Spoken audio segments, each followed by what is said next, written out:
Yang paling menarik, dia punya 16 rumus disebut dengan Bahr. Dan sudah viral.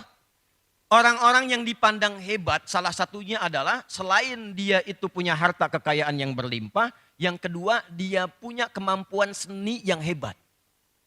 16 dia mesti kuasai. Tawil, rumus pertama. Tawilun lahudunal bukhuri fadailu, fa'ulun mafa'ilun, fa'ulun mafa'ilu.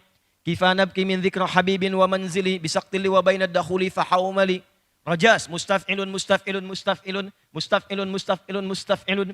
Sautus safiril bulbuli, hayyaja qalbi thamili, al-ma'u wa zahru ma'a zahri lahdhul muqali, fa anta ya sayyidali wa sayyidi wa mawlali, fakam tayimmuni ghazayyilun uqayqal bitabtabuli. Coba ulangi. Itu sudah ada. Ini yang paling gampang. Madid. Mufa'alatun, mufa'alatun, fa'ilatun, tala'al badru min thaniyatil. Nah itu zaman jahiliyah sudah ada. Sudah ada.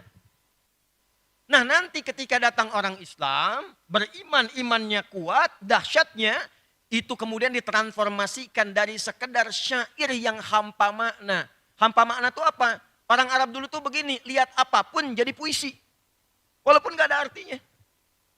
Yang tadi yang saya bacakan, ai itu cuman lihat burung bulbul lompat-lompat di atas dahan. Di bawahnya ada sungai. Itu bisa bikin puisi. Tuh lihat antum rambut begitu tuh. Kalau jahiliyah itu bisa bikin puisi. Di apa, tempatnya di mana, situasinya bagaimana, gampang. Rumusnya lihat puisinya orang Arab. Semua yang dilihat jadi puisi. Semua. Ketika Islam datang, iman memberikan penguatan pada setiap insan beriman itu ditransformasikan isi yang tadi, yang hampa makna dari puisi tadi, semua jadi nilai. Apa salah satunya?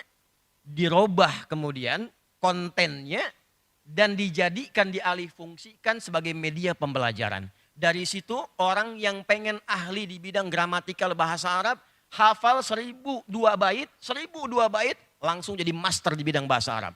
Dibikinlah Alfiyah namanya. Alfiyah. Contoh, ada yang paling populer Alfiyah Ibnu Malik. Itu rumusnya menggunakan notasi Arab masa lalu. Namanya Rajas. Rajas Buzdawaj. Mustaf'ilun, mustaf'ilun, mustaf'ilun, mustaf'ilun. Kalamuna lafzun mufidun kastaqim. Wasfun wa fi'lun thumma harfunil kalim. Wahiduhu kalimatun wal qawlu am. Wa kilmatun biha kalamun qad yu'am. Biljarni wa tanwini wa nida wa al wa musnadin lil ismi tamyizun hasal bita fa'alta ata wa yat'if'alli wa nunik balanna ismun yamjalli. Ada semua. Itu orang Islam kalau bikin sesuatu digunakan metode tadi tapi isinya berubah dengan visi yang panjang jadi manfaat. Pengen pakar di bidang hadis ada Alfiyah Suyuti. Pengen pakar di bidang Al-Quran ada Alfiyah juga membimbing kita bagaimana memahami qiraah asyrah. Semuanya ada. Di orang Islam itu kalau sudah beriman, inovasinya tinggi. Kreativitasnya bagus. Cuma kreativitas ini tidak akan menyalahi hukum yang sudah pokok. Contoh, baca Quran itu tidak usah menggunakan langgam-langgam musik. Karena kalau sudah kita baca dengan tajwid, keluar langgam sendiri. Karena Quran itu mukjizat, bukan cuma hurufnya, lafadznya, ayatnya. Tapi hebatnya suaranya pun ketika dipelajari dengan tajwid itu akan keluar mukjizat. Apa bentuknya? Dari 15 tempat suara di tubuh kita, 29 huruf yang keluar dari situ ketika Anda bacakan Quran dengan benar akan keluar identitas Anda dari suara Anda sendiri. Makanya gampang dibedakan. Tidak harus Anda ikuti Syekh Sudais misalnya. Alhamdulillahi Rabbil Alamin. Anda baca dengan versi Anda sendiri, orang sudah kenal. Oh, ini Pak Asep. Ini Mas Jono. Tahu, karena orang tua kita dulu tuh ngaji kan nggak indah-indah langgamnya, tapi ketahuan. Oh, ini Tugimin nih, kan? Oh, ini Ibu Tugiem nih, kan? Itu ketahuan semua. Kenapa? Sederhana, ikhlas, keluar semua suara, benar bacanya, nampak langgamnya. Ini nggak usah aneh-aneh.